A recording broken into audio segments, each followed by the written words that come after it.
안녕하세요, 여러분. 동양미술사 제10강의 2차 시입니다. 이번 시간은 원래 그 3차 시에서 그 5월국의 불교 문화를 하기로 했는데, 진도상으로 봤더니 그 5월국을 2차 시 하는 것이 나을 것 같아서 조금 바꾸어서 제 2차 시에서는 5월국의 불교 문화를 하고요. 3차 시에서 5대 송대 회화를 하도록 하겠습니다.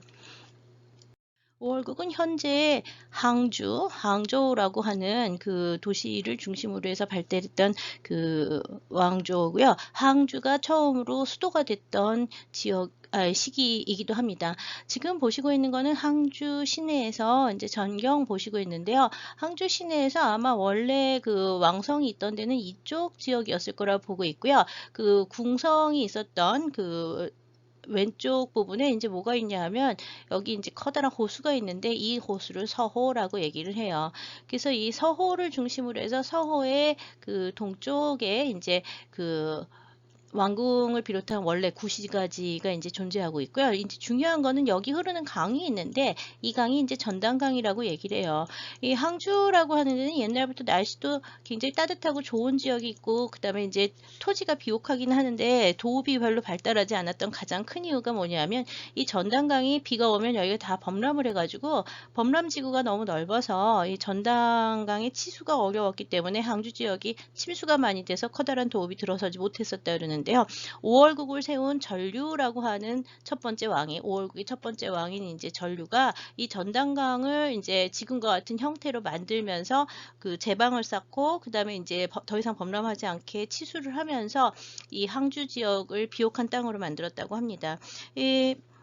그 전류가 5월 국왕에 즉위하게 되는 거는 908년이긴 하지만 실제로는 그 더 이전인 900년대 초비 또는 이게 800년대 후반 이 전류가 852년생이거든요. 근데 워낙 집안이 한미한 사람이었는데 그 역시 황소의 난과 뭐 이런 난 때 이제 격퇴 같은 것들을 하면서 전쟁 중에 공훈을 쌓아서 이 지역의 절도사로 부임을 하는 게 9세기 요 900년대 초반 또는 이제 800년대 후반 뭐 이 정도부터 890년대 뭐 이 정도 해가지고 그 이쪽 지역에 항주를 중심으로 하는 절강성 지역에서 세력을 얻기 시작을 했습니다. 그다음에 907년에 당나라가 멸망을 하고 그 주원충이 이제 후량을 건설하면서 독립을 하잖아요. 그러면서 그 다음 해에 전류가 바로 5월국이라고 하는 나라를 갖다가 항주에서 만들고 자기가 이제 그 5월국의 국왕이 됩니다. 스스로 되는 거죠.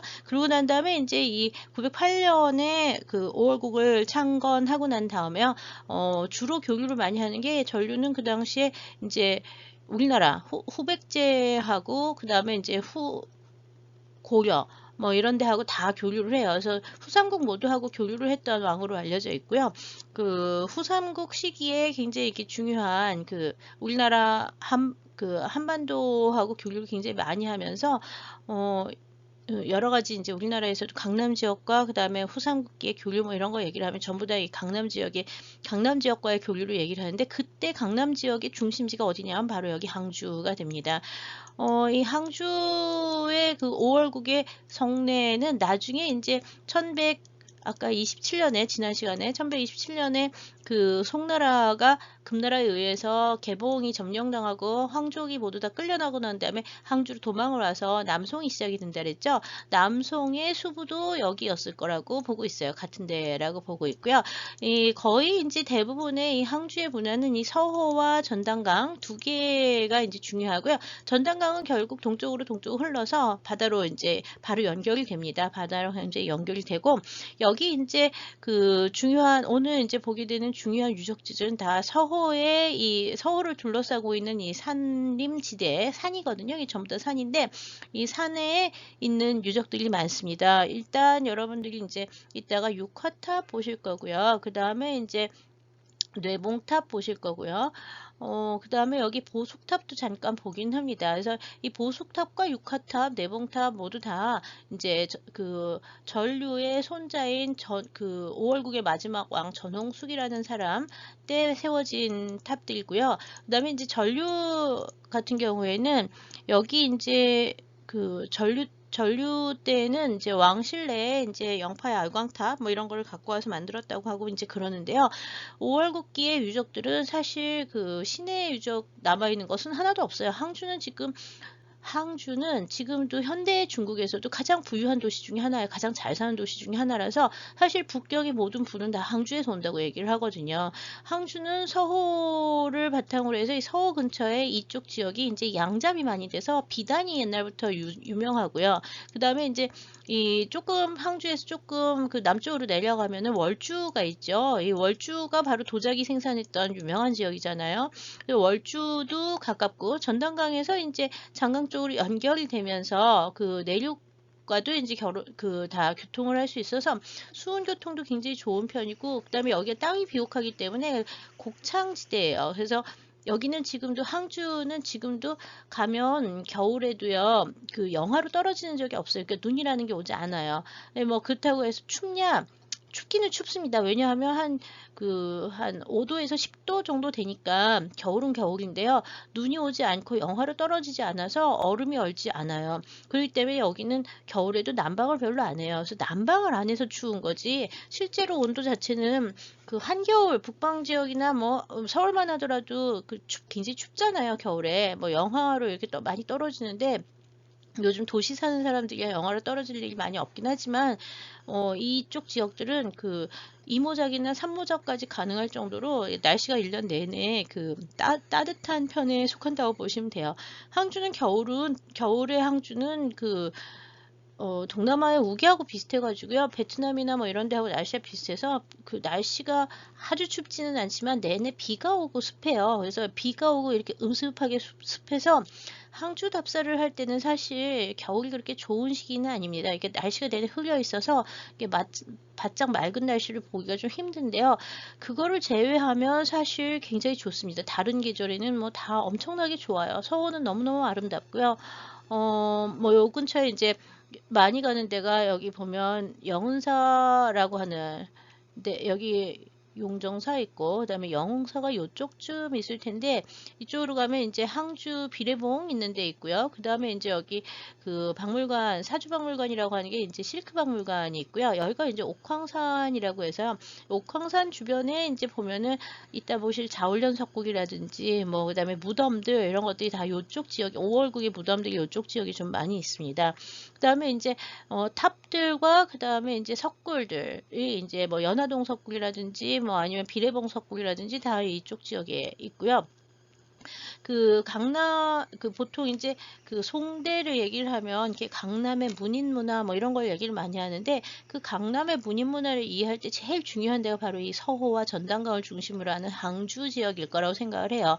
그래서 나중에 이제 남송도 역시 항주에 와서 그대로 그 강남의 문화를 즐기기 때문에요. 강남이라고 얘기를 하면 보통 그 강서성 남경이나 뭐 이런 데가 강남이 아닐까라고 생각을 하지만 실제로 강남 문화의 중심지가 되는 것은 이제부터 이 항주가 되는데요. 이 항주라고 하는 도시 자체의 역사에서 제일 중요한 게 이 전류의 전단강 치수와 5월국의 건립 이후인 10세기부터 항주의 역사가 본격적으로 시작이 된다고 얘기를 하죠. 사실 항주는 역사적으로는 굉장히 오래된 도시 중에 하나입니다. 그래서 신석기 시대 문화가 이쪽 지역에서 워낙 일찍 발달을 하고요.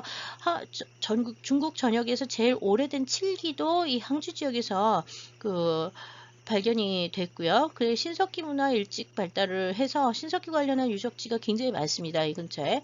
지난번에 뭐 보셨던 강남 지역의 신석기 문화의 대부분 다 항주 인근에서 나온다고 보시면 돼요. 네, 항주라고 하는 데는 그러니까 이제 중국의 강남 문화를 그다음에 이제 미술사에서는 얘기를 안 하지만 문학이나 뭐 이런 데서 얘기를 할 때 시나 뭐 아니면 소설에 등장하는 이 강남 문화의 전단강과 서호 이야기는 굉장히 많이 나오는데 다 이 항주를 중심으로 한 데다. 근데 항주라고 하는 거는 사실 뭐 그 신석기 시대 굉장히 발달을 하다가요. 그 다음에 항주 쪽에서는 그렇게 뭐 별로 발달을 하는 게 없어요. 그다음에 이제 육조 시대 때 남경 중심으로 하면서 이 항주 남쪽에 있는 월주 지역에서 이제 도자기를 만들면서 유명하기는 하지만 그렇다고 해서 이 항주의 도시가 그렇게 크게 있었던 건 아닌데 이게 그 성과 도시를 짓기 시작을 한 거는 5월국의 이 전류가 등장을 하면서 서호 인근의 전단강의 치수와 함께 이제 항주의 시가지 그러니까 성곽으로 이제 발달을 하기 시작을 했던 도읍이 되기 시작한 첫 예라고 보시면 되고요. 항주는 중국의 여러 고도시들 중에서 오월국과 남송의 수도가 있었던 지역으로 많이 유명합니다. 이 5월국 시대부터 이 지역에서 쌓기 시작한 여러 가지 그 부의 원천 중에 하나가 비단이고요. 항주 비단 지금도 유명해요. 그리고 그 다음에 이제 이쪽 지역이 곡창지대이기 때문에 쌀이 굉장히 많이 납니다. 쌀이 뭐 이모작 은 기본으로 다 하니까 그래서 쌀 굉장히 풍부하게 나고 있고요. 그 다음에 이제 또 하나가 도자기, 아까 이 월주에서 나오는 도자기, 이 세 가지가 굉장히 유명하고요. 그 다음에 항주 지역에 역시 술하고요. 뭐 그 다음에 종이 뭐 이런 것도 굉장히 유명하죠. 그 다음에 칠기도 이쪽 지역이 굉장히 유명한데요. 항주 지역의 칠기도 상당히 유명하긴 하죠. 예, 물론 칠기는 여기서 이제 좀 더 남쪽으로 내려가서 더 많은 제작지가 있긴 합니다만 항주가 일단은 모든 문물의 집산지 중에 하나가 되기 시작을 하는 시기가 이 10세기 5월국이 등장을 하면서부터라고 생각을 하시면 될 것 같아요. 항주의 지도를 잠깐 보여드렸고요. 현재 항주 서호와 전당강이라고 하는 데를 좀 기억을 해주세요. 네, 지금 보시는 지도는 청나라 때 그려진 그림인데요. 여기 보면은 보통 항주를 갖다가 그림을 그리면 이렇게 서호를 중앙에 놓고요. 그 밑에 성곽을 이렇게 놔요. 그래서 이제 이게 그 남송과 오월국 때부터 있었던 수도 지역이라고 얘기를 하고요. 이쪽 지역 중에서 여기 이제 봉황산 있고 봉황산 밑에 부분이 옛날엔 도성이었다고 얘기를 하거든요. 그리고 이제 전당강이 이제 이쪽으로 흘러가게 되는 거잖아요. 그래서 이제 서호를 위쪽으로 놓고 이제 이렇게 그림을 그리는 그 지도들이 상당히 좀 많이 남아 있습니다. 청대 지도라고 보시면 될 것 같아요. 항주 성을 그린. 5월국을 창시한 사람은 전류가 되겠고요. 아까 얘기했지만 908년에 5월국왕으로 즉위했는데 실제는 9세기 후반부터 이미 이 지역에서 전당강을 치수하면서 그 민중들을 다스리고 하면서 세력을 갖고 있었던 사람인데요. 907년에 이제 남당이 수립이 되고 난 다음에 바로 908년에 스스로 5월국왕이 됩니다. 그래서 5대 10국 중에서 사실 가장 부유한 왕 중에 하나였고요. 5대 10국 중에서 가장 늦게까지 예, 이게 이제 978년에 송해 귀순을 하잖아요. 전쟁하지 않고 귀순을 해요. 이 전홍숙이라는 사람 때.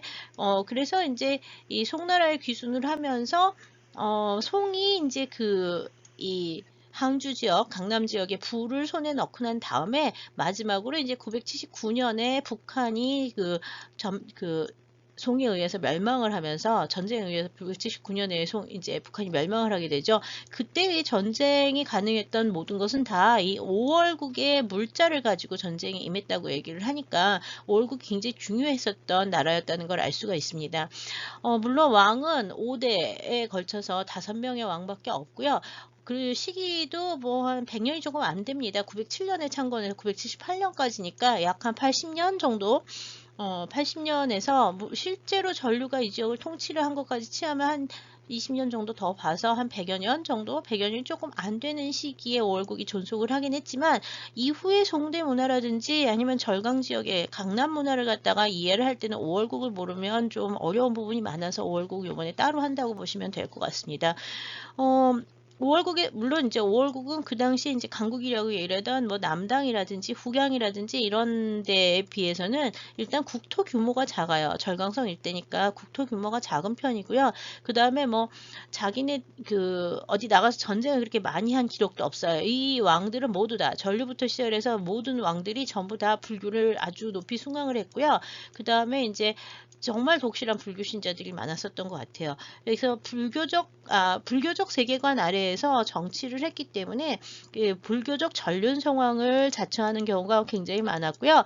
이 불교적 전륜 성황의 사상에 의해서 이 전홍숙이라고 하는 이 전홍숙은 결국 전쟁을 하면 백성들을 괴롭히고 나라만 피폐해진다고 생각을 하기 때문에 큰 나라인 송나라 황제에게 자기가 스스로 들어가고 그 당시 전륜성왕이 송황제라고 하는 거를 이 사람이 이제 증명을 하면서 나라를 갖다가 나라를 바친다고 얘기를 해요. 그래서 나라를 갖다가 송에다가 바치게 돼요.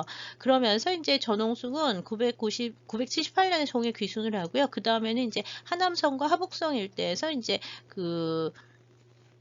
왕위를 봉작을 받으면서 그 다른 지역에서 자기는 이제 절강성 지역 사람이지만 하북 지역에 살다가 나중에 그 죽습니다. 전홍숙의 묘도 낙양인가 뭐 어디서 이제 발견이 된 게 묘지명 같은 게 나오기는 했습니다. 하여튼 이 전류 같은 경우에 이제 창건을 했고요. 이 전류가 이제 그 당시에 이 혼란한 시기에 스스로 자기가 새로운 전륜성왕이 될 거라고 야심을 많이 가졌었던 능력 있는 인물이었던 것 같긴 합니다. 그래서 이 전류의 치수와 함께 그 전단강이 안정이 되고 항주 지역에서 이제 세력이 오월국이 이제 커지기 시작하면서요. 그 당시 이제 반도를 지나서 전류 같은 경우에는 동남아하고도 교류를 하고요. 한반도하고도 교류를 해서 한반도의 삼국하고 후삼국하고 다 교류를 했던 기록들이 나오고 있습니다. 뭐 후삼국을 갖다 책봉했다 뭐 이런 얘기들도 나오고 있고요. 기록이 있고요.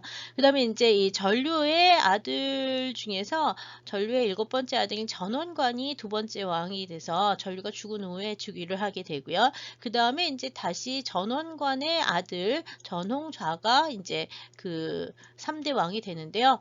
아쉽게도 이제 이 전홍좌 연간부터는요, 나이가 보면은요, 28년에 태어나서 47년에 죽었으니까 20살이 좀 안 됐죠. 어린 왕이에요. 그래서 그 6자, 7자, 여기 보면 9자까지 이를 정도로 이 전원관의 아들들이 3대를 거쳐가면서 그 왕이 됐고요. 전홍숙이 그나마 좀 오래 살면서 928년부터 998년까지 살았으니까 좀 오래 살았죠. 즉위는 948년에 그 즉위를 했는데 그 30년간 통치를 한 다음에 결국 송이라고 하는 게 948년에 즉위해서 960년에 송이 나오잖아요. 그러면서 이 960년에 송이 나와서 주변 지역을 갖다가 전부 다 점령을 하고 남당이 그 바로 위에 있었던 그 전홍 그 5월에 바로 위에 있던 남당이 멸망을 하게 되니까 그 다음에 이제 몇 년 고민을 하다가 송에 그냥 가서 귀토를 합니다. 전쟁을 하지 않고 우리는 이제 5월국 그대로 송나라에 바칠 테니까 그 전쟁하지 말고 그 우리의 땅을 받아달라 그래가지고 왕위를 버리고 귀순을 해서 송의 신하로 살아가다가 죽는 사람이 이제 전홍숙이에요. 예, 지금 이제 2명의 왕, 이 전류라고 하는 사람과 전홍숙이라는 2명의 사람이 굉장히 중요하고요. 특히 이 전홍숙이라는 사람의 경우에는 아유광을 모방을 한 그 전륜성왕 사상을 가지고 있어서요. 84,000탑, 전홍숙의 84,000탑을 만들었었다고 얘기를 해요. 이 84,000탑을 진짜로 만들었는지 모르겠지만 실제로 이 84,000탑, 84,000개 진짜 만들었는지 모르겠지만 몇십 개가 현재 남아 있습니다. 기록에도 남아 있고. 그리고 이제 이 전홍숙이 84,000탑을 만들 때 중요하게 여겼던 게 보협인경이라고 하는 경전이 있는데요. 이 보협인경이 역시 우리나라 고려에도 전해졌기 때문에요. 한국과 고려 또는 후삼국과 그 강남과의 교류나 불교 교류나 뭐 문화 교류 얘기할 때마다 나오는 사람이 전홍숙과 보협인경 이야기가 많이 나오게 돼서요. 요 한국과의 관계에서도 굉장히 중요한 사람 중에 하나라고 보시면 되고요. 보협인경은 5월국에서 중국에서는 5월국이 제일 처음 나오고요. 그 이후에 요 나라에도 영향을 미치고요. 그 다음에 이제 송나라에도 영향을 미치면서 이 송대 요대 불교 문화에 이 전홍숙의 사상이나 그가 받아들였던 보협인경 같은 경전의 영향이 이 송대 요대에 많이 영향을 미쳐서요. 송요대를 이해할 때도 역시 전홍숙이 굉장히 중요합니다. 그 부분을 좀 아시면 되겠고요. 여기 그러니까 사실 이게 5대까지 가긴 하지만 그 전류의 아들 전원관의 아들 3명, 특히 전홍숙도 전원관의 아들이기 때문에 전류의 손자가 되죠. 그러니까 3대의 5왕만 나온 그 왕조라고 아주 짧은 왕조이긴 했는데요.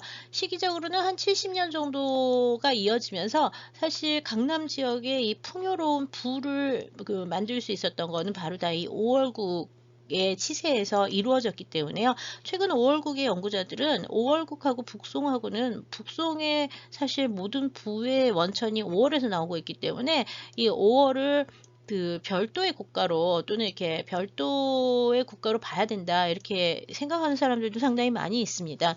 그 다음에 이제 이 5월국이 이루었던 부는 결국 그 북송이 망하고 난 다음에 이 항주로 내려오게 된 그 송나라 황실이 남쪽으로 남하하게 된 그 계기가 이 5월국이 갖고 있었던 항주 지역을 중심으로 하는 절강성 일대 경제적 풍부함, 여러 가지 물자의 풍부함 이런 것 때문에 이제 많이 남송으로 이제 이어진다고 보시면 되고요. 이 남송으로 와서 이제 남송이 나중에 원나라에 정벌이 된 이후에도요. 원나라에서도 이 남송 지역 지역의 중심지였던 이 항주 지역은 굉장히 이렇게 그 독특하게 이게 여러 가지 이제 독특한 방식으로 이제 그 통치를 하기 위해서 많은 애를 썼었다 그래요. 사실 이때부터 이루어진 이 항주 지역의 부라고 하는 그 절대적인 부, 이게 정말 풍부한 이 재력과 그 다음에 이제 풍부한 물산 같은 경우에는 근대까지 계속 이어지면서 현대에도 항주는 그 북경보다 훨씬 더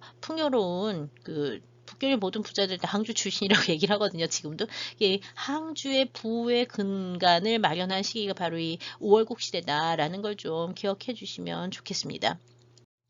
이 전류라는 사람 왼쪽에 있는 것이 이제 뭐 후대에 그려진 전류의 초상화긴 합니다. 지금도 가면 서호 근처에 그 전왕사라고 해서 그 시조묘 같은 게 있고요. 거기서 제사를 지내요. 왜냐하면 서호와 전당강의 치수는 다 전류가 시작을 했기 때문에 전왕이라고 불러서 전시의 전자를 써 전왕이라고 불러서 이 일대에서는 일종의 토지신처럼 굉장히 이렇게 존숭하는 그런 분위기가 지금도 남아 있습니다. 그래서 이 전류가 굉장히 중요한 그 인물로 이 지역에서는 이제 알려져 있는데요.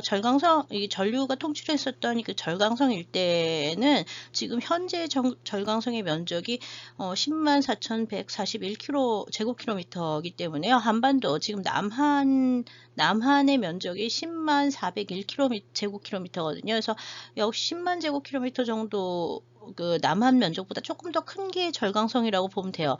그러니까 절강성이라고 하는 데가 중국의 한 성이긴 하지만 면적은 남한보다 좀 크다는 얘기고요.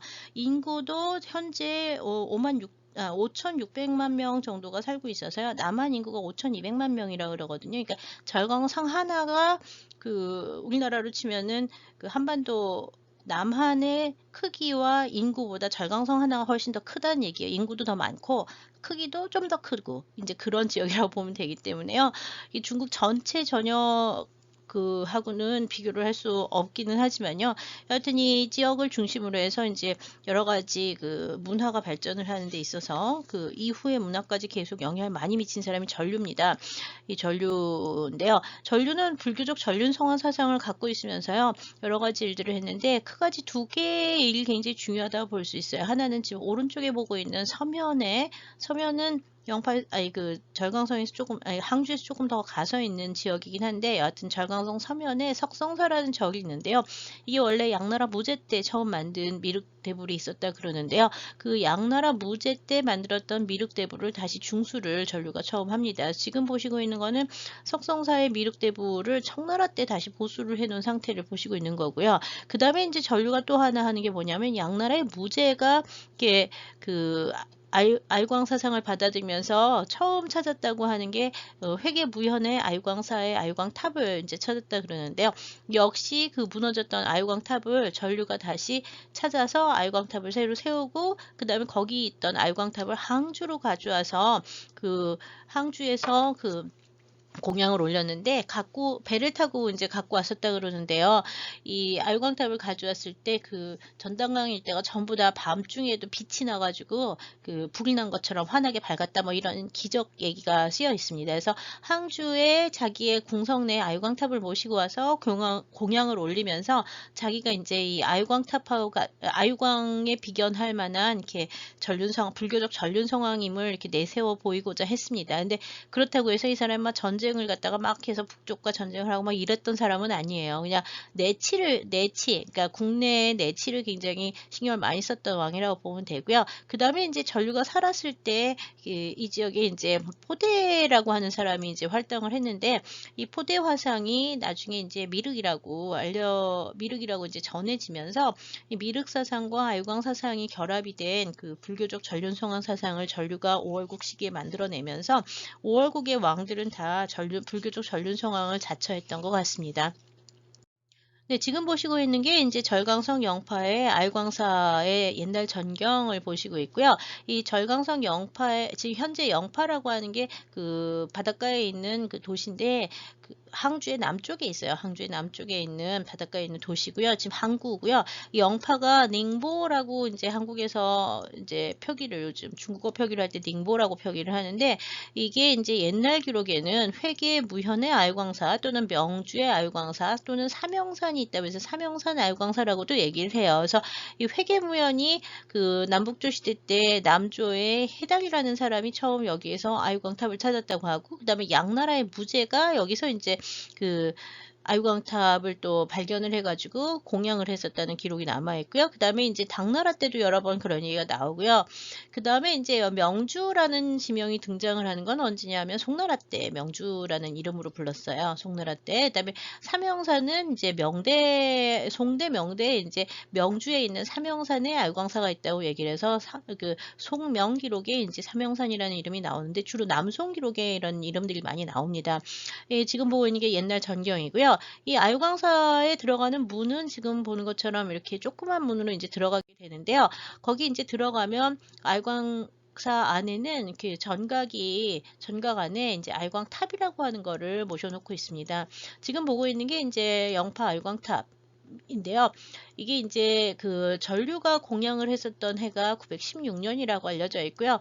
지금 보고 있는 이게 그 영파 아유광사에서는 지금도 이게 바로 그 양나라의 무제 때 해달이 발견을 해서 양나라의 무제를 거쳐서 5월국의 전홍숙과 전류를 거쳐서 그 다음에 이제 남송대 고종도 와서 여기서 남송 고종도 여기 와서 이제 숭앙하거든요. 남송 때에도 여기가 이제 계속 이게 남아 있어서 이게 옛날부터 남아 있던 것이다라고 이제 얘기를 하는 탑이 오른쪽에 보는 건데요. 제가 보기에는 남송 이후에 새로 만든 것일 가능성이 크다고 봅니다. 특히 전홍숙이 이제 84,000탑을 이 영파 아유광탑을 모방해서 만들었다 그러는데 그거하고도 조금 차이가 있어 더 늦은 시대 양식이 보이고 있어서요. 이게 이제 아마도 전류나 전홍숙 연간에 새로 만들어진 것일 가능성이 크다고 이제 보고 있습니다. 하여튼 10세기 이후에 이 영파 아유광사가 있었던 아유광탑이 이렇게 생겼다고 이제 나오기 시작을 하고요.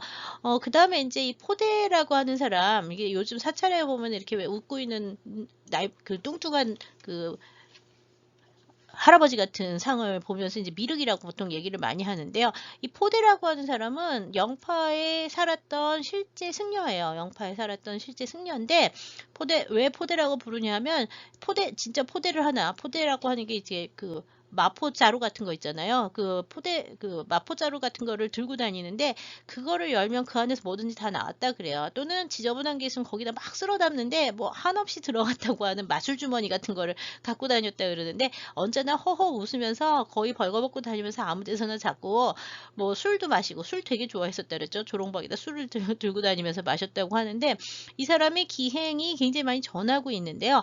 이 사람이 이제 917년 전류가 살았던 908년에 이제 전류가 이제 등장해서 그 왕이 되잖아요. 그래서 932년까지 통치하는데 이 포대화상이 이때 막 활약을 하고요. 917년에 입적을 했다고 하는데요. 봉화의 앙림사라는 절에서 입적했다고 얘기를 해요. 이 봉화 앙림사도 역시 그 절강성의 남부 지역에 있는 지역이라고 보면 되고요. 이 포대화상의 전승은 그래서 이 사람이 살아있을 때부터 생미륵이라고 불렸다기보다 워낙 기행을 했던 선종승려라고 알려져 있는데 선종승려 실존하던 선종승려라고 그랬는데 이 사람이 이제 입적을 하고 난 다음에 나중에 무덤에 봤더니 뭐 시체가 없어지고 죽었다는 사람이 또 살아서 돌아다닌다더라. 뭐 이제 이런 얘기가 들어가면서 이 사람은 그 승려를 가장을 해서 왔었던 실제 미륵이었다. 그래서 미륵불이라고 생미륵이라는 말을 이제 쓰기 시작을 해서요.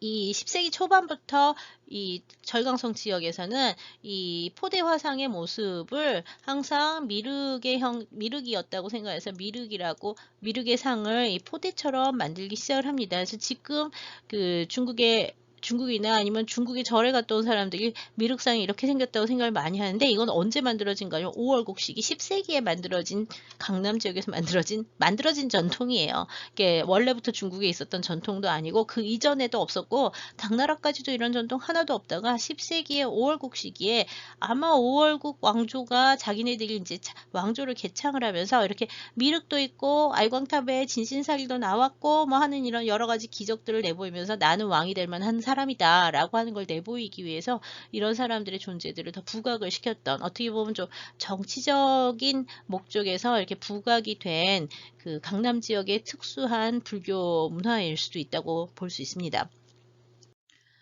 왕실을 창건한 그 전류의 영향인지 그 아들과 그 뒤를 이은 오월국의 왕들은 모두 다 불교를 독실하게 믿었습니다.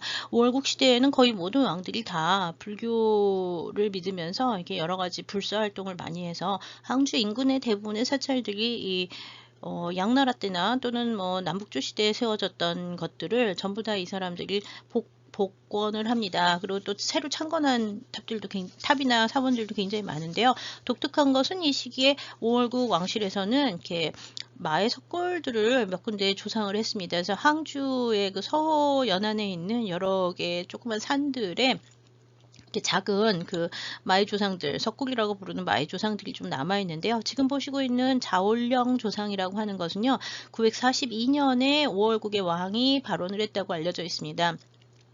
942년은 오월국의 왕 중에서도요, 그 제3대인 그 전홍좌가 그 왕이 됐던 시기가 되는데요. 바로 그 전인 941년에 2대 왕인 전원관이 이제 죽거든요. 그래서 아마 942년에 그 뒤를 이은 3대 왕 전홍좌가 발언을 해서 건립했다고 하는 이 자현사라고 하는 절은 아마 왕실의 그 선왕들, 죽은 선왕들, 특히 이제 그 전홍좌의 부모인 아버지인 전원관의 죽음과 관련이 된 게 아닐까라고 추정을 하는데요. 그 이유 중에 하나는 지금 이 자울령 석굴이 있는 이 산이 이제 옥황산이라고 하는 인근인데요. 이 옥황산 인근에 요 자울령에서 넘어가면 옥황산 쪽에 이제 아버지 전원관의 무덤이 있습니다. 그다음에 어머니가 오한월이라고 하는 여자인데요. 나중에 공희태 부인으로 이제 봉해지는 공희태 부인 오씨 혹은 오한월이라고 알려진 전원관의 전원관의 부인 중에 한 명이 이제 그 여기 이 근처 옥황산에 묻혀 있기 때문에요. 이 오한월과 그 다음에 아버지 전원관의 무덤이 이제 이 인근에 있는 것으로 봐서 아마 941년에 전원관의 죽음을 추모하기 위해서 이 사찰을 그 뒤에 왕인 그 전홍좌가 발언을 했을 가능성이 크다고 보고 있습니다. 왜 이거를 정확하게 모르냐 하면 명문이 남아 있는데요. 나중에 남송연관하고요. 그 송나라에 귀부하고 남송연관 원대에 걸쳐서 이렇게 오월국에 대한 기록들이 많이 이렇게 삭제가 되거든요. 그래서 명문이 있다가 중간에 없어지고 그래서 내용들이 사라져가지고 정확한 사실을 모르는 경우가 상당히 좀 많습니다. 여하튼 발언 자체는 오월국 왕이 발언을 했다는 기록이 남아 있고요. 자세한 내용은 잘 모르지만 정황으로 볼 때 아마 전원관과 아버지 전원관과 그 다음에 이제 어머니 오한월의 무덤 근처에 만들어진 황실의 추복사원으로서 자연사를 만들면서 지금 보고 있는 여기 칠존상 그 불상과 그다음에 좌우 협시, 그다음에 또 이제 좌우 협시 들어가고 이제 천왕이 이제 들어가면서 요 칠존으로 만들어진 이런 상들, 이런 마의상을 이제 만들었었던 거로 보고 있고요. 그거 외에 요 왼쪽에 이제 상이 하나 더 있는데 이거는 지장보살과 그다음에 육도를 표현을 한 조각을 해놔 가지고요. 아마 왕실의 추억 사원으로서 만들어졌을 것이라고 보고 있습니다. 아쉽게도 뭐 불상의 얼굴 깨졌고요. 그다음에 발언 비문 사라진 상태고요. 폐허 상태에 있던 것들을 이제 현재 복원을 해서 이렇게 만들어놨고 현재 여기 씌워진 이 전각들은 다 최근에 세워진 거라고 보시면 될 것 같습니다. 네, 지금 보시고 있는 거는 역시 그 인근에 있는 역시 서호의 그 서쪽 편에 이제 주로 있는 그 산 석굴들 중에서 이제 연화동 석굴이라고 하는 데가 있는데요. 이 연화동 석굴은 입구에 이제 지금 보는 것처럼 그 고관, 높은 관을 쓴 관음보살상 입상을 갖다 세우고 이쪽으로 들어가면서 석굴 내부에 모두 15명의 나한을 새겨놨습니다. 지금 보고 있는 것도 나한 중에 하나죠. 가운데 이제 가슴에 이제 그 화불이 이제 새겨진 그 얼굴이 이제 찍혀진 이런 나한상들도 이제 표현이 돼 있고 모두 15명의 나한이 있는데요. 이거는 953년에 전홍숙, 마지막 왕인 전홍숙이 발원을 해서 만들었다고 알려져 있어서 10세기 중반에 오월국 불교 문화를 이해할 때 또 중요한 조각 중에 하나입니다. 여기는 이제 독특하게 뭐 16나한이나 보통 18나한을 얘기를 하는데 여기 15명의 나한이 남아 있어서 그 어느 쪽 16인지 18인지 정확하게 숫자를 맞출 수가 없는데 역시 이것도 일부가 파손이 되어 있기 때문에 그런 부분이 있고요. 여하튼 전홍석 연간 10세기 중엽의 5월국에서는 나한 신앙이 굉장히 발달을 하고 있었다라고 하는 거를 알 수가 있는 중요한 자료 중에 하나입니다. 그 외에 인제 그 불보살상이나 이런 것들이 석굴 외에 불보살상을 사찰내에 만들어서 그 건립을 한 예들도 상당히 많긴 한데요. 남아 있는 예들이 나중에 인제 파괴가 되거나 아니면은 인제 중수가 되면서 오월국 시대 것인지 정확하게 알 수 없는 것들이 상당히 많고요. 인제 중요한 절 중에 하나는 항주의 영은사라는 절이 있습니다. 아까 서호의 그 서편에 있는 제일 중요한 절 중에 하나가 영은사, 비례봉 앞에 있는 영은사라는 절이 있는데 영은사 역시 이 오월국 연간에 창건이 됐다고 하는 유명한 사찰이고요.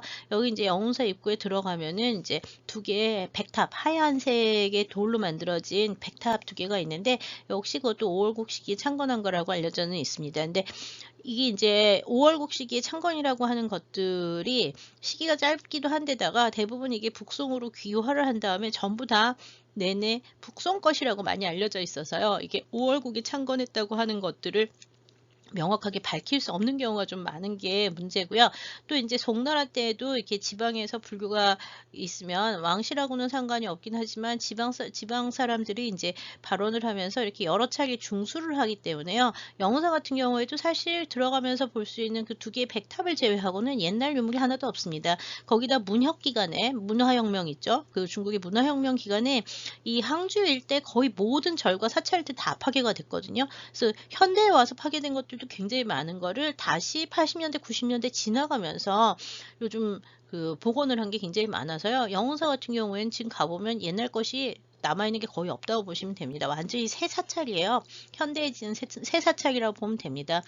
1930년대에 일본 사람들이 그 조사를 했을 때 찍혔던 유물들도요, 다 그 문혁 기간에 파괴가 돼가지고 그때까지 20세기까지 남아있던 유물들이 사진은 남아있는데 다시 없어져서 다시 일본 사람들이 30년대에 찍어놓은 유물을 보고 복원해서 새 걸 만들어 놓은 경우도 많습니다. 그래서 뭐 똑같이 생겼는데 이거 파괴됐다더니 어떻게 있냐고 물어보면 아 이거 뭐 80년대 90년대에 사람들이 다시 이사를 해가지고 사진대로 다시 만들었다고 이렇게 해서 복원된 게 많아서 그 옛날 것처럼 만들었지만 20세기에 만들어진 그 새로운 유물들이 너무 많습니다. 그래서 이 지역 가시면 답사를 할 때 제일 문제가 진짜 유물인지 아니면 이게 만들어진 새 건지를 알 수 없는 경우가 되게 많고요.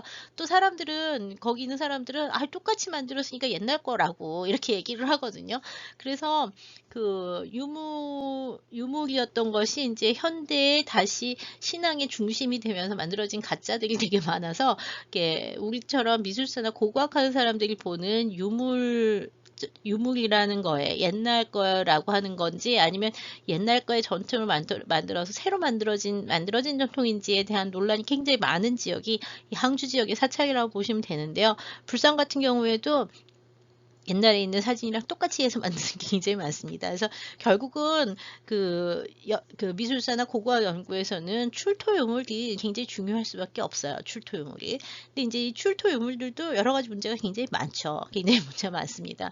왜 많냐 하면은요, 이 정확하게 발굴을 했다기보다는 뭐 공사를 하다 나와가지고서는 왕창 나와서 복원은 했는데 어떻게 들어가 있었던 건지 뭐 이렇게 모르는 게 굉장히 많습니다. 그 중에 하나가 지금 보시고 있는 금화 만불탑에서 출토가 된 각종 금동제 보살상과 불상들인데요.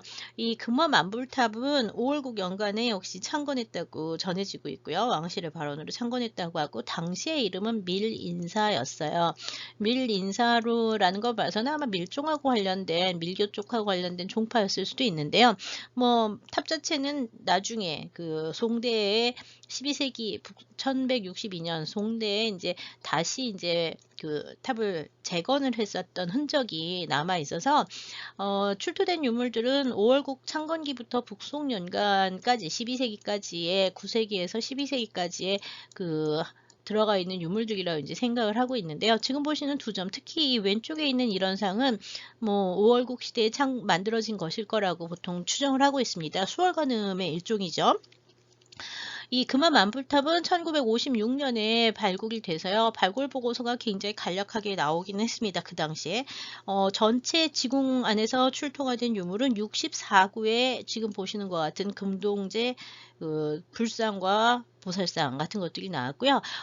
여러 가지 형식들이 막 겹쳐 있기 때문에 잘 모르지만 대체적으로 유물의 연대는 10세기에서 11세기 정도로 이제 보는 것이 일반적입니다. 그래서 아마 5대 말, 그러니까 5월국 시기부터 시작을 해서 북송 초 정도까지 만들어진 상이라고 보고 있고요. 왼쪽에 있는 상 같은 경우에 이제 보면 높은 원통형의 고관을 썼고요. 장신구나 복식의 문제 뭐 이런 것들이 이제 5월국 시기에 만들어진 그 아까 마의 조상들 양식들하고 비교가 되는 것들이 많고 뭐 당나라풍 양식의 영향을 많이 보여주는 것도 중요한 특징 중에 하나예요. 그래서 당풍을 많이 간직하면서 좀 새로워진 양식으로 등장을 하는 도상들이 나타나는 게 특징이고요.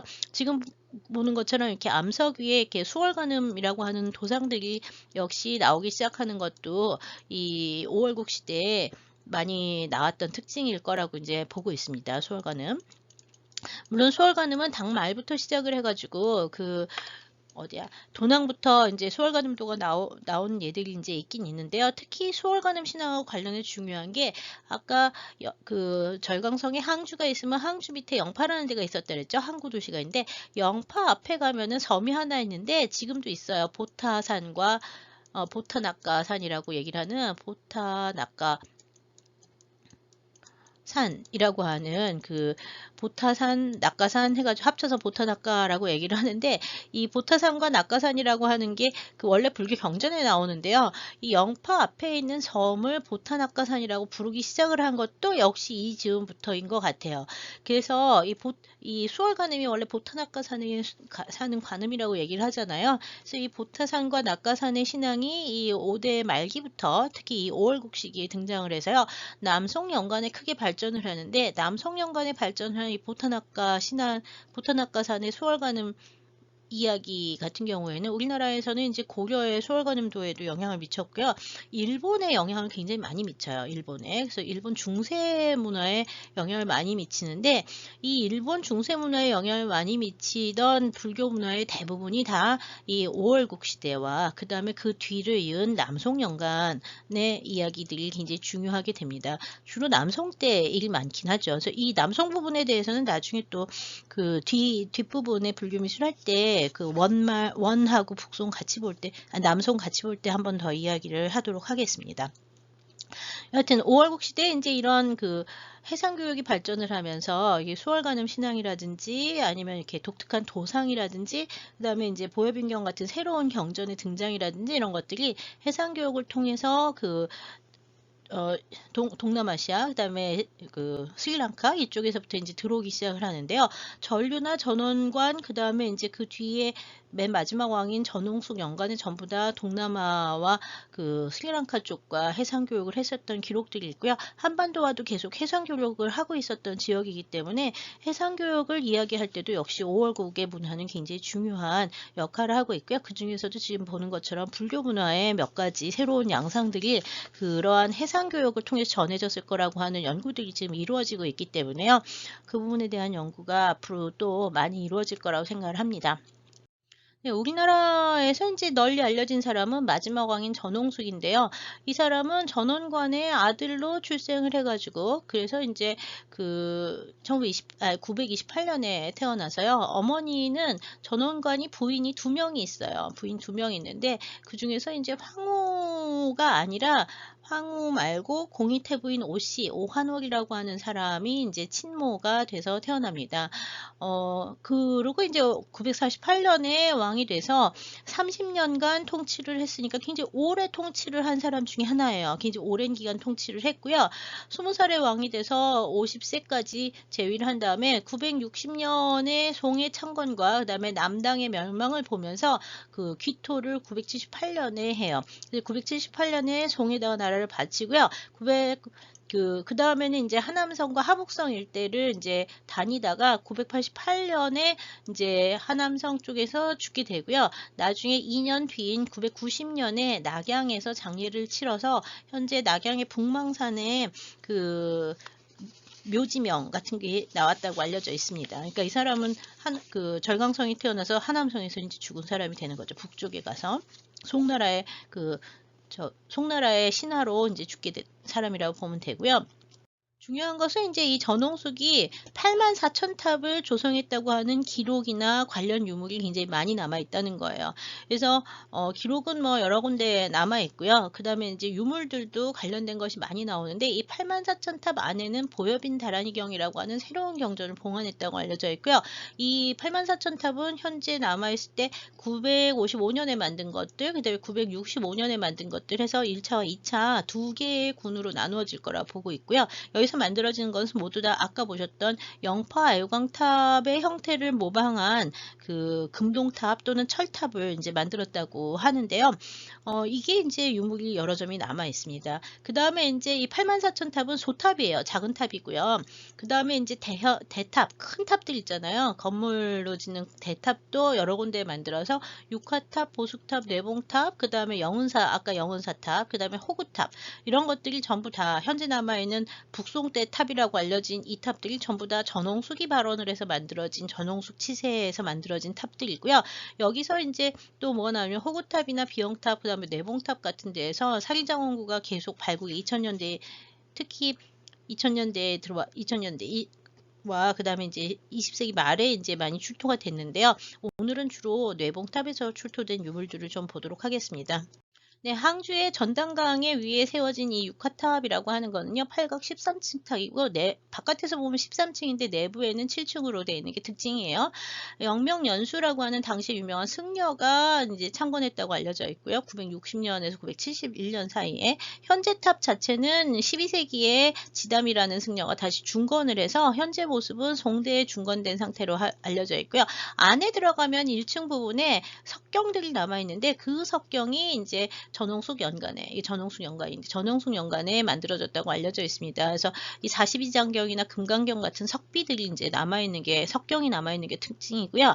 그 다음에 이제 지금 보시는 요 보숙탑이라고 하는 그 항주 시내를 내려다볼 수 있는 높은 위치에 차지한 이 보숙탑 형태도 굉장히 특이하게 생겼는데 이건 팔각 7층 탑이고요. 이 전홍숙이 마지막으로 만든 그 탑이에요. 976년에. 아마 이 보숙탑을 지으면서 아마 그 귀화를 생각을 했었던 것 같고요. 이거를 완성하고 난 다음에 그 북송에 가서 나라를 바치게 됩니다. 전홍숙의 말년하고 관련된 탑이 보숙탑이라고 하는 탑이죠. 둘 다 전홍숙 연간에 만들어졌고요. 그 다음에 이제 전홍숙의 84,000탑이 아까 1군과 2군 두 가지 종류로 나눠졌는데 왼쪽에 있는 것이 이제 지금 955년 을묘년에 만들어졌다고 하는 탑이고요. 탑의 이 아랫부분, 탑 안에 이 안에 부분에 보면은 이렇게 명문이 새겨져 있어요. 어떤 탑에 그 주로 이 안쪽에 보면은 이렇게 주조로 만들어진 경우가 있고요. 그 다음에 어떤 탑은 여기 밑에다가 그 새겨서 넣은 경우도 있고 이제 이러는데 탑 내부의 명문을 역시 주조로 표현을 했고요. 전홍숙이 발원을 해서 동탑으로 만들었고요. 이게 지금 남아있는 전홍숙탑이 남아있는 거는요. 중국 내에 남아있는 것보다는 일본에 남아있는 게 상당히 많습니다. 우리나라에도 하나 남아있었다는데 현재는 지금 없어진 상태고요. 일본에 한 서너 개 이상이 전해지고 있습니다. 특이한 거는 사방에 방형 단층의 탑이고요. 방형 단층, 사방 모서리에 이렇게 마이라고 해서 말의 귀 모양, 마이형의 장식이 4개가 이렇게 달려있는 게 특징이 있고요. 요 네 사방 모서리에는 전부 다 이렇게 원형 아치를 만들고 거기에 4개의 본생담을 표현을 했는데요. 본생담의 내용은 언제나 비슷하게 나누어집니다. 이거는 주조로 만들었는데 보통 요 한 면 한 면이 다 따로따로 만들어지고요. 요것도 겉에 이 마이형하고 이 판도 따로따로 만들어 조립이 된 거라고 보시면 될 것 같아요. 10년 뒤에 만들어진 을충년 965년에 조성된 탑들은 철탑으로 된 게 많아요. 철을 주조해서 만든 게 많고요. 이거는 이제 중국 내 각지에서 탑 지궁에서 가끔 나오는데 전홍숙이 발원했다는 거 어떻게 하냐면 역시 내 부분에 특히 이렇게 바닥 밑부분에 여기서 보이지 않지만 바닥 밑부분에 명문이 남아 있어서 이제 이게 전홍숙이 발원한 을충년명의 것이구나라는 걸 알 수 있는데 형식 자체는 아까 본 거랑 똑같아요. 전홍숙 탑의 그 1군하고 2군하고는 형 형식은 되게 비슷하게 생겼는데 보통 이군이 좀 더 약간 크고요. 그다음에 넓적하고 철이기 때문에 주조가 좀 명확하지 않은, 그러니까 도상이 이렇게 좀 명확하지 않은 게 특징이라고 할 수 있는데요. 역시 방형의 아치를 그리고 본생담을 사방에 표현을 했고요. 여기는 그 독수리 형태를 갖다가 조각을 해놨는데 이게 아마 금시조일 거라고 얘기를 하고 있어요. 그다음에 이 마이형이라고 하는 요 장식들의 이제 조각들이 남아있는 게 특징이죠. 4개가 다 남아있고요. 상륜부는 남아있는 탑마다 상태가 좀 다릅니다. 남아있는 탑마다. 지금 보고 있는 이 전홍수탑이라고 하는 요 이상하게 생긴 단층 탑형 장식, 소탑이죠. 소탑들은 84,000개를 만들었다고 하지만 실제로 84,000개를 만들었는지는 알 수 없어요. 왜냐하면 그렇게 많이 남아있지는 않으니까. 영파 아유광탑이나 전홍수탑 1군, 2군에 조형이 된 이 아치형의 조상 안에 들어가 있는 이 도상들은 모두 다 본생도예요. 부처님의 전생 이야기, 석가모니 부처님의 전생 이야기 중에서 4개의 중요한 본생도를 갖다가 뽑아서 각각 도회를 하고 있어서 거의 대부분이 비슷해요. 물론 송대나 고려에 오면 이 본생도가 조금 바뀌는 부분이 있긴 하지만 기본적으로 전홍숙 연간에 만들어진 또는 전류 연간에 만들어진 탑들은 항상 4가지가 나오는데, 첫 번째는 살타태자 본생, 두 번째 12왕 본생, 세 번째는 월광왕 본생, 네 번째는 쾌목왕 본생이에요. 살타태자 본생은 그 남북조 시대 때 그 얘기를 한번 한 적이 있는데, 호랑이한테 자기가 이렇게 몸을 버려가지고 호랑이와 새끼를 먹이는 그런 얘기가 나오는 게 살타태자 본생이라고 얘기를 하면서 도낭의 석굴에 그런 얘기가 그려져 있었다는데, 여기 보면 호랑이 2마리가 발을 먹고 있는 것처럼 나오는데 이게 바로 살타태자 본생 그린 거고요. 12왕 본생이라고 하는 것도 역시 도낭 석굴에서부터 볼 수 있는데, 이 12왕 같은 경우에는 자기 몸을 잘라가지고 그 비둘기의 몸무게만큼 자기의 살을 바꾸는 그런 얘기가 나오는데요. 여기 보면 손에 이렇게 새를 하나 잡고 있어요. 그래서 이게 이제 비둘기하고 자기 살을 바꾸는 그런 부분이라고 보고 있어서 비둘기가 나오는 이거 12왕 본생도의 얘기고요. 월광왕 본생하고 쾌목왕 본생의 경우엔 쾌목, 여기 눈이거든요. 눈을 갖다가 칼로 찔러가지고 자기 눈을 갖다가 바라문한테 보시하는 얘기고요. 월광왕 본생은 자기 먹이를 달라고 하는 사람한테 먹이를 잘라서 주는, 이렇게 여기 보면 칼을 들고 먹이를 자르려고 하는 장면이 나오는데요. 이 얘기들은 다 본생담에 의한 거긴 하지만 특히 그 당대 이후에 많이 읽혀졌던 현우경이라는 경전이 있어요. 이 현우경에 나오는 도상을 따라서 표현한 걸 거라고 추정을 하고 있습니다. 이 도상들은 나중에 이제 보시면 그 내봉탑이나 이런 데에서도 나오고요. 전홍숙탑하고 관련된 또는 영파 아유광탑하고 관련된 도상들에서는 전부 다 이 4가지의 얘기가 나오니까 이 4가지 이야기는 좀 기억을 하시면 좋겠습니다. 네, 지금 보시고 있는 거는 전홍숙 연간에 전홍숙의 친모 태호 오씨, 오한월이라고 아까 얘기를 했었는데, 이 오한월이 이제 발언을 했다고, 오한월이라고, 오씨의 이름이 한월이래요. 그래서 이제 오한월이라고 얘기를 하지만 여하튼 태호 오씨, 전홍숙의 친모가 발언을 해서 그 탑안에 봉안을 한 건데요. 이게 호주 비영탑에서 나온 거고요. 지금 나온 상태는 판이 4개가 떨어져서 이런 밑에 있는 상태로 나왔고요. 복원을 하면 지금 보는 것처럼 장방형의 그 녹정형이라고 하는 거는 사방 모서리를 이렇게 꺾어 놓은 형태로 만드는 거죠. 그래서 이 녹정형의 그 경함이라고 생각을 하는데, 고려시대에도 경함을 만들 때 이런 식으로 만들었고요. 고려시대에도 역시 나전으로 만들잖아요. 지금 이게 10세기 전반에 나전 7기로 만들어진 경함 중에 그 동아시아에서 굉장히 이른 예 중에 하나입니다. 비영탑은 8각 5층의 목조 누각식 탑이고요. 이거는 이제 법사리 장엄구 안에 경전이 들었으니까 법사리 장엄구라고 하는데, 이 법사리 장엄구가 발견된 건 1986년 탑을 수리하면서 발견이 됐습니다. 3층에서 나왔고요. 이 전체 길이는 40.3cm 정도예요. 그래서 여기 보면 이제 발언문이 남아 있어서 태호 오 씨가 발언을 했다는 걸 알 수가 있고요. 바닥판에 이제 그 발언문을 이제 써놨던 것이 확인이 된 거죠.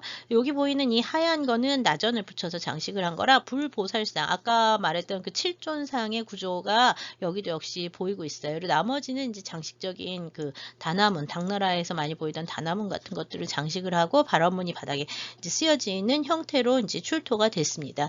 그래서 왕실에서 발언을 해서 만든 나전 7기가 이제 10세기에 처음 나오고요. 나중에 보시면 이제 그 이지 지역에서 이 절강성 지역에서는 나전칠 계속 원나라, 명나라, 청나라까지 계속 만들어지게 됩니다. 역시 그런 기법도 여기서 이 오월국 시대에 처음 발전하기 시작을 했던 거죠. 네, 지금 보시고 있는 5월구 이거는 이제 북송 1013년에 만들어진 소주 서광사탑에서 출토된 나전 경함인데요. 아까 5월국에서 보이던 형식들, 경함의 형식들이 거의 그대로 나전 기법도 비슷하고 위에 보면 단화문 이렇게 등장을 하는 것도 비슷한 형식으로 나와서 5월국의 영향이 보이면서 이제 북송대에 만들어진 그 경함을 볼 수가 있습니다. 이것도 역시 나전 경함에 들어가는 거고요. 이 5월국 문화의 영향이 그러니까 계속 북송과 남송 연강까지 이어진다는 걸 보여드리기 위해서 이걸 본 거라고 보시면 되고요. 나전 칠기는 여하튼 10세기 중반부터 시작을 해서 11세기, 12세기 지나서 15세기, 16세기까지도 계속 그 절강성 일대에서 그 다음에 이제 만들어진 것들이 그 강남 지역에 널리 퍼지게 됩니다. 소주는 강소성이긴 한데요. 뭐 항주, 소주 뭐 다 비슷한 동네에 있긴 하죠. 네, 전홍석 연간에 만들어진 그 탑 중에서 제일 중요한 거는 항주 뇌봉탑이라고 하는 탑인데요. 오른쪽에 보이고 있는 이 무너진 탑처럼 보이는 것이 옛날 사진이에요. 20세기 초반의 사진이고요. 서호가 내려다 보이는 윗부분에 이제 뇌봉탑이 있었다고 알려져 있는데 이 탑이 1924년에 지금 사진은 24년보다 일찍 찍힌 거라서 남아있는데 1924년에 이 탑이 완전히 무너집니다. 완전히 무너져서 그냥 폐허 상태로 있던 것을 2000년에 발굴을 하기 시작을 해서 탑 아래에 있었던 지궁이 발견이 됐습니다. 2001년에 지궁이 발견이 됐고요. 그리고 이제 지금 보시는 것처럼 그 발굴한 다음에 뇌봉탑을 새로 지었습니다. 그래서 지금은 관광객들이 가면은 일로 가서 밑에 지궁 구경하고 엘리베이터 타고 위에 올라가서 서울을 쫙 내려다볼 수가 있어요. 네, 뇌봉탑 유지라고 하는 굉장히 중요한 관광지가 이제 됐는데요. 지금 보시는 게 뇌봉탑 유지의 전축으로 만들어졌던 5월국 시대의 창건기의 지궁 유지를 보시고 있고요. 지금 보이는 이 지궁 유지의 이쪽 한가운데에서 이제 뭐가 나왔냐면 지금 보는 것처럼 지궁이 발견이 됐습니다. 지궁 한가운데 있었던 이제 이 철함 가운데에 옆에 이제 불상이 놓여져 있고요. 각종 공양구들이 들어 있고 그 다음에 주변에서는 이제 여러 가지 명문이 새겨진 전돌들이 나왔습니다. 그리고 거기에서 이제 출토가 된 것이 지금 보는 것처럼 그 경전이 하나 나왔는데 이 경전이 이제 뭐냐 하면 일체열의 심, 비밀, 전신사리, 보협인, 다란이 경이라고 하는 긴 이름을 가진 경전이에요. 경전 이름이고요. 일체열의 심, 비밀, 비밀, 전신사리, 보협인, 다란이 경을 줄여서 보협인 경이라고 부른다는 거예요. 보협인 경, 이게 보협인 경이에요. 보협인 경의 원래 이름은 이렇게 깁니다. 이 보협인 경은 여기 이제 보시면 여기 이제 부처님의 불화가 나오죠. 부처님의 이제 그 불전 안에 공양을 올리는 사람이 그려져 있고요. 불삼존상이 있고 그 사원이 그려져 있는데 여기 보면은 천하 병마 대원사 오월국 왕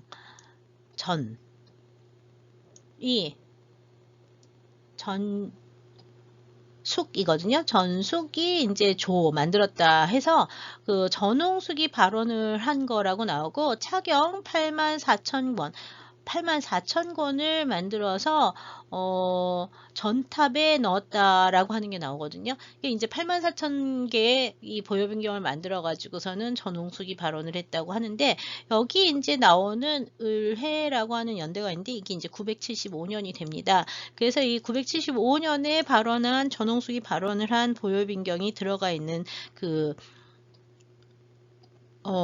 얘들이 여러 개가 나왔는데 아까 보셨던 이 명문 전돌 있죠? 이 전돌 안이 공심전이라고 해서 안에 구멍이 있고 이렇게 비어 있거든요. 그래서 그 안에서 나온 그 다란이 경도 여러 개가 있어요. 그래서 975년에 경전을 찍어가지고 탑을 만들 때 이 다란이들을 찍어가지고서는 넣었고요. 이 목판 인쇄물들 중에서는 비교적 중국에서는 중요한 예 중에 하나라고 알려져 있죠. 우리나라에서도 이제 보협인 다란이 경이 이제 전홍숙 연간에 이 975년 판이 우리나라에 전해졌던 것 같아요. 고려로 전해졌었다고 알려져 있고요. 그래서 인쇄문화 얘기를 할 때도 고려와 5월에서 언제나 빠지지 않고 들어가는 이 보협인 경 좀 기억하실 필요가 있습니다. 네, 지금 보시는 것처럼 지붕 내에는 철암이 있고 그 안에 살기가 있고 밑에 발이 나오는 형태로 나왔고요.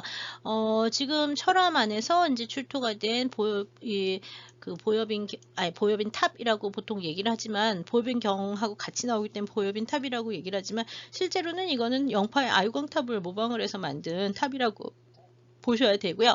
요 탑은 은으로 만들어진 게 사리 장엄구로 쓰였던 것이 나오는 거고 이 안에서 인제 유리병이 나오면서 이 안에서 인제 은병이 나오면서 이 안에 사리가 들어 있었다고 하는데요. 요 은탑의 경우에는 발굴 당시의 상태는 요렇게 생겼지만요. 보존 처리가 끝나고 난 다음에는 요런 형태로 바뀌었습니다. 역시 사방에 인제 뭐가 나오냐 하면 사방에 방형 단층탑의 사방에 그 4 개의 그 본생도가 새겨져 있고요. 위에 4 개의 그 마이형 장식이 있고 상륜부가 이렇게 생긴 그런 형태의 단층탑으로 만들어진 게 특징입니다. 영파 아이광탑하고 같고 전홍숙 탑들하고도 같은 형식을 가지고 있어서 이 전홍숙 연간에 만들어지는 그 살인장엄구나 탑들은 대부분 다 이 보여빈 탑이라고 불리기도 하고 또는 전홍숙 탑 또는 아유광탑이라고 해가지고 요즘은 영파 아유광탑식이라고도 부르는데요. 다른 지역의 아유광탑하고는 완전히 달리 절강성 지역에서만 이런 게 나오기 때문에 이 아유광탑이라는 말을 쓸 때는 사실은 이거는 그 절강성의 영파 아유광탑식이라고 얘기를 하는 게 더 정확할지도 모르겠어요. 네, 여기 은탑의 타출 기법으로 새겨진 그 조각들은 여기 보면 살타트자 본생의 경우에는 아주 확실하게 그 발을 먹고 있잖아요. 그래서 발을 먹고 있고 그다음에 여기 비둘기를 손에 잡고 있고 그다음에 칼 들고서는 벨려고 하는 거, 자기 손에 칼을 들고 눈을 찌르려고 하는 장면들이 잘 묘사가 돼 있어서 경전의 내용들을 굉장히 세부적으로 도해를 한 양상을 찾아볼 수 있습니다. 은 타출 기법도 상당히 뛰어난 편이고요. 그다음에 인제 이런 석경들 여러 개 나왔고요. 아까 얘기했던 975년에 이 보여빈경, 그다음에 인제 사리장원구로 사용된 은탑, 예, 영파 아유광탑식 은탑이라고 얘기를 하는데 아유광탑이라고도 얘기를 하고 여하튼 이 은탑이 있는데요. 인제 전홍숙 연간에 많이 나오는 거고요. 나중에 이 내봉탑의 경우에는 탑이 이렇게 있었던데 그 지궁이 있으면서 이게 나왔다 그랬잖아요. 그리고 이 천궁 부분이 이렇게 주저앉으면서 나온 거라고 생각이 되는데 무너진 아유광탑이 하나 더 나와서 모두 2개의 은탑이 그 뇌봉탑 유지에서 출토가 됐습니다. 지금은 부서졌던 천궁의 탑이 완전히 복원이 돼서 똑같이 이렇게 2개 있는 것처럼 보이게 만들어 놓기는 했습니다. 그다음에 아까 그 상이장원구 옆에 지궁에서 나온 불상 요렇게 생겼고요. 예, 독특한 거는 쌍용이 지지를 하고 있는 위에 이제 아미타상으로 추정되는 상이 이제 봉헌이 되어 있었고요. 그 다음에 오른쪽에 있는 요 2개의 금은기들은 탑 안에 그 상이장원구 안에 같이 발견이 된 그 당시의 금은제 공예품이에요. 그래서 투각을 하거나 아니면 타출 뭐 이런 걸 해가지고 만들어진 그 오월국 시대 금은기 제작 기술을 보여준 중요한 작품이라고 보시면 되겠습니다. 공양고로 들어갔던 것들이고요. 네, 지금 보시는 것처럼 전홍숙탑 형식이라고 하는 거는 영파 아유광탑의 형식을 모방해서 5월국 시대에 시작을 해서요. 그 다음에 이제 송대에 이르러서 지금 보는 서광사탑 출토품이라든지 또는 명대, 송강 뭐 탑에서 출토된 이런 형태로 계속 변화하면서 유지가 계속 됩니다. 그렇지만 이제 지금 보는 명대탑 같은 경우에는 훨씬 더 이렇게 대저가 많아지고 그 다음에 도상이 좀 혼란해지는 형태들을 이제 볼 수가 있고요. 그 다음에 이제 송대, 원대, 명대가 되면 이 강남 지역에서는 이게 이제 아유광탑이라고 하는 이름으로 널리 알려지면서 지금 보는 것처럼 석탑 형식으로도 만들어지게 됩니다. 이 2개는 다 이제 원대, 명대에 만들어진 강남 지역의 아유광탑이라고 알려진 것들이고요. 그렇기 때문에 이제 영파 아유광탑의 영향을 이제 5월국 시대에 받으면서 이게 이제 강남 지역의 아주 독특한 아유광탑 형식으로 발전을 하게 되는데요. 북방 지역의 화북 지역이라든지 중원 지역에는 이런 형태의 아유광탑이 나오지 않습니다. 그래서 이 아유광탑이 유행을 하는 거는 10세기 이후, 5월국 시대 이후에 이제 유행을 한다라는 걸 좀 기억을 하실 필요가 있습니다. 특히 강남 지역을 중심으로만 유행을 했다. 5월국의 영토 내에서. 그걸 기억을 하시면 되겠습니다. 5월국 문화의 영향인 거죠. 네, 그 항주 인근에서 제일 유명한 석굴은 바로 이 항주 비례봉이라고 서호의 서쪽에 있는 비례봉이 되는데요. 이 비례봉에서 제일 유명한 게 지금 포대 화상을 새긴 이 그 구조인데 여기 보면은 이제 나한들하고 같이 그 포대가 중심에 이제 있는 나한도상을 했는데 새겨진 것은 아마 남성 연관이라고 생각을 하고요. 여기 이제 포대한테 바치는 그 탑을 하나 들고 있는 사람이 있는데요. 이 탑의 형태가 바로 알광탑 형식을 하고 있어서 남성 연간에도 이 영파 알광탑의 전승은 계속 유지가 되고 있었음을 알 수가 있습니다. 지금까지 이제 그 5월국의 불교 문화, 특히 전륜성황 사상의 중심이 되는 그 영파의 알광탑과 알광 신앙 뭐 이런 것들하고 관련된 것들을 봤고요. 그다음에 전홍숙 연간에 만들어진 수많은 그 탑들 중에서 특히 알광을 모방해서 84,000탑을 만들 때 이 영파 알광탑의 형식을 모방을 하면서 이것이 이제 하나의 5월국의 이제 상징을 나타내는 5월국 국왕의 상징을 나타내는 알광탑의 형식으로 이제 자리매김했다는 걸 알 수가 있고요. 기록에 의하면 전홍숙은 나라를 가서 그 송나라 황제한테 바칠 때 그 자기만 간 게 아니라 영파의 알광탑을 들고 가서 송나라 황실에다가 바쳤다고 얘기를 해요. 그 탑이 돌아왔는지 안 돌아왔는지 잘 모르지만 고종연간에 그 남송으로 내려오게 되면 다시 알광탑이 영파에서 나타났다 그래서 그 고종이 항주로 그 알광탑 을 가져와서 또 공양을 하고 이런 기록들이 남송연간에 다시 나타나게 됩니다. 그래서 이 5월국과 남송연간에 이 알광탑이라고 하는 영파 알광탑 이런 형태의 탑은 일종의 그 정치적 상징물처럼 존재하고 기능을 했었다는 걸 좀 기억하시면 좋겠습니다. 네, 5월국의 이제 마지막 몇 가지 문화는 이제 청자 이야기를 해야 되는데요.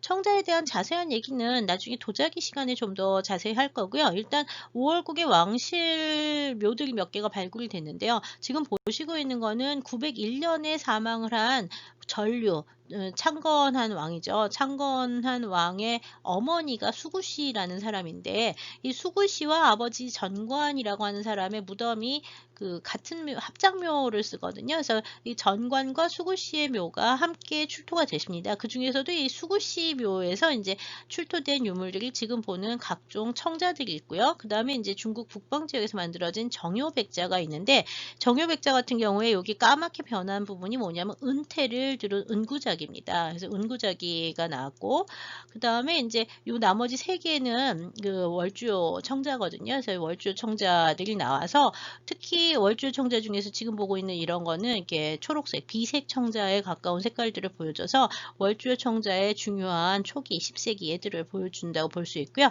그 다음에 이제 금은기 같은 것들도 이거 은기거든요. 은제 도금 그 화장호 같은 것들인데 이런 것들이 이제 함께 나왔는데요. 이 수구시 묘는 2001년에 이제 발굴이 됐고 유물들은 절강성박물관에 대부분 많이 소장이 돼 있습니다.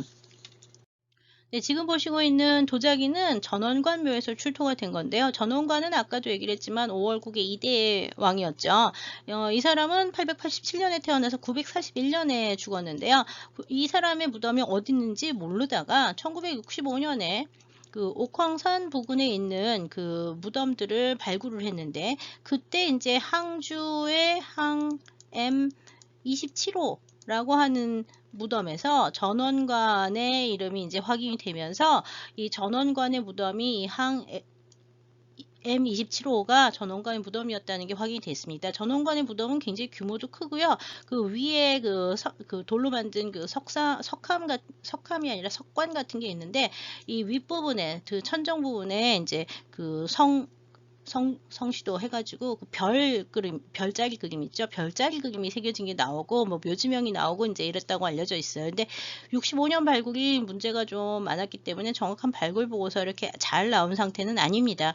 여하튼 여기서 나온 것 중에 제일 중요한 것 중에 하나가 지금 왼쪽에 보는 청자 용문항학인데요. 완전히 부서진 상태로 된 거를 복원을 해놓은 상태이긴 한데요. 양각의 청자를 했고요. 비색의 청자를 보여주는 중요한 예라서 10세기 중엽의 월주 얘기를 할 때 이 전원관 묘에서 나온 이 청자 용문 항아리가 자주 나옵니다. 특히 이 청자, 이 양각을 한 이 청자의 용 부분에는요, 일부분에서 금을 장식한 그 흔적들이 나오고 있어서 금채자기라고 얘기를 하는 건데, 용의 몸에 금을 발랐던 흔적이 확인이 되는 금채자기 또는 이렇게 뭐 금은식 청자라고 하는 거에 그 비교 이론 예로서 굉장히 중요한 작품으로 알려져 있습니다. 나중에 월주요 청자에 대해서는 좀 또 얘기를 더 많이 하겠지만 하여튼 이게 황실에서 사용을 할 황실을 차지하고 있었으니까 황실에서 사용할 만큼 굉장히 중요한 수준 높은 월주 자기의 애들이 이제 이 사람들의 무덤에서 이제 나온다는 걸 알 수가 있습니다. 오월국 시대의 마지막 사진 슬라이드가 되겠는데요. 지금 보고 있는 것들은 아까 전원관의 부인이 두 명이 있어서 하나는 오한월이라고 얘기를 하는 전홍숙의 어머니가 있었다 했죠. 태호 오씨. 그리고 이 오한월의 묘도 발굴이 됐고요. 그 다음에 이제 정식 부인이라고 알려진 사람이 황후라고 하던 사람이 지금 보이는 이 마씨 황후라고 하는 사람인데, 여기는 강릉이라고 전해지고 있었어요. 그래서 이 강릉이라고 하는 게 이제 발굴을 했더니, 강릉의 발굴을 통해서 이제 강릉도 발굴된 지 얼마 안 된 것 같아요. 몇 년에 발굴했는지 정확하게 모르겠는데, 여하튼 이 마씨 부인 같은 경우에는 939년에 좀 일찍 죽었죠. 939년에 죽었다고 하는데, 오한월의 경우에는 자기 아들인 전홍숙이 왕이 되던 950년대에도 살아 있었거든요. 오한월은 굉장히 마지막에 만들어졌고요. 여기도 역시 발굴은 됐다고 하는데 출토물이 그렇게 많은지는 잘 모르겠습니다. 여하튼 이 마시묘의 경우에는요, 특히 청자가 굉장히 많이 나와서 중요하고요. 이 비색 청자라고 하는 것들이 아주 상태가 좋고 우수한 초기의 비색 청자들이 이제 나오고 있는데, 여기 나오는 이런 기형들은 우리나라 고려 청자의 초기 형태들하고도 거의 비슷해서요. 고려 청자와 와의 관계를 얘기를 할 때도 자주 언급이 되는 중요한 유물들입니다. 그리고 이제 여기가 황후의 묘였기 때문에 여러 장신구들이 많이 나왔는데, 특히 옥으로 만들어진 장신구들, 지금 옥조각들이죠. 이런 장신구들이 이제 중요한 예로 나오고 있습니다. 그 외에 전류의 무덤은 위치는 확인이 돼 있고 중요 사적으로 이제 지정이 돼 있긴 합니다만 발굴이 되지는 않았고요. 그다음에 전홍수의 무덤은 이제 낙양 지역에 있었다고 하는데, 무덤이 발굴된 것보다 무덤은 어딘지 정확하게 모르고 묘지명만 일찍부터 발견이 돼 있어서 지금 훼손이 된 상태일 거라고 추정을 하고 있습니다. 전홍숙의 귀토 이후에 이 5월국에서 발전한 지금 보는 것처럼 옥기공예, 나전 칠기공예, 그 다음에 비색 청자를 만들어내는 월주의 청자 제작 기술 같은 것들은 모두 다 송으로 넘어가게 되고요. 이 5월국에서 또 강남 지역에서 이제 영파에서부터 시작을 해서 아래쪽으로 내려가서 뭐 광동성이라든지 더 밑으로 내려가서 베트남이라든지 동남아시아 지역, 그 다음에 거의 더 서쪽으로 가서 인도양 지역의 인도 스리랑카 지역과 교역을 했었던 흔적들은 이후에 계속 이 월주요 청자의 동남아시아와 그 다음에 인도, 아라비아, 아프리카까지 이제 지금 월주요 청자가 나오고 있거든요. 그래서 동아시아와 그 다음에 이제 서역과의 해상 교역을 얘기를 할 때, 해상 실크로드를 얘기를 할 때도 이 5월국의 활동들이 굉장히 중요했고, 그 활동들이 그대로 귀토를 하면서 북송으로 이전이 됐다고 보시면 되겠습니다. 그래서 북송 초기 문화를 이해할 때 5월국을 모르면 잘 모르기 때문에 이해할 수 없는 부분이 많아서 5월국은 먼저 강의를 했습니다. 조금 길어졌지만 이것으로 이제 5월국에 대한 이야기를 마치고요. 다음 3차 시에서는 오대와 송대의 회화에 대해서 살펴보도록 하겠습니다. 감사합니다.